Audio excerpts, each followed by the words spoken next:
With me today to do some exposure therapy by myself. It's almost 8 in the morning. I have to go to the bank and to get some water from Whole Foods and to return an item, and it's raining outside. I'm a little bit nervous about that.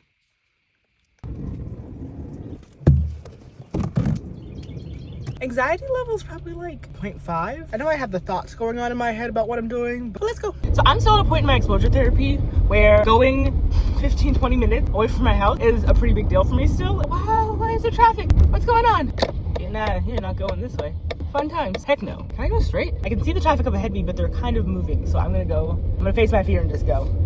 Okay, anxiety's still low, Oh gosh, guys, I just had an anxious thought about what if I didn't leave my keys at home, if they needed to come and get me.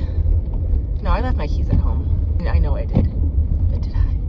No, I did. I had to have. I know I did. Why is there so much traffic everywhere? Oh my gosh, guys, I picked a terrible time to do this. Okay, I'm switching my plans up. I was gonna go to the bank first, then go to Whole Foods. I'm gonna go to Whole Foods, then the bank. Anxiety just jumped to like 5. You may look at me and be like, what are you talking about? You are very calm.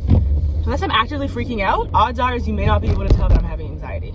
I had someone basically accuse me of faking an anxiety attack in one of my videos, like basically telling me that like everything I was doing in the video was rude and that it was embarrassing. I was chewing gum, which is the way for me to help my anxiety, and they said it was rude that I was chewing gum. Oh my gosh, I think I have to go home. This is gonna be a fail because there's traffic over here too. I didn't even know what to think about that. Bruh, I'm sorry that my anxiety attack wasn't what you felt like it should look like. Yep, I am going home, guys. I can't sit in this traffic. I can't do it. Man, that's a bummer. Like, if I could literally show you, I wish I could, how bad it looks. There goes that. Traffic is a bad anxiety trigger for me. I just don't feel like putting myself in a situation where I know it's gonna jump my anxiety up to like an 8. Exposure therapy date fail. I'm just sitting in front of my house, contemplating what to do right now. It makes me mad at myself. I'm not mad at there being traffic and stuff. Having to cater my life to the traffic and the anxiety. And sometimes this is what exposure therapy is. Pushing yourself to go back out. What's going on? It's a green light.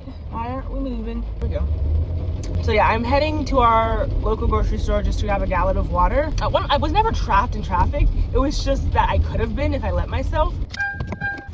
Why traffic anxiety hits me the most, I think I'm trapped. And that's the last thing I want when I'm having anxiety, is to be trapped.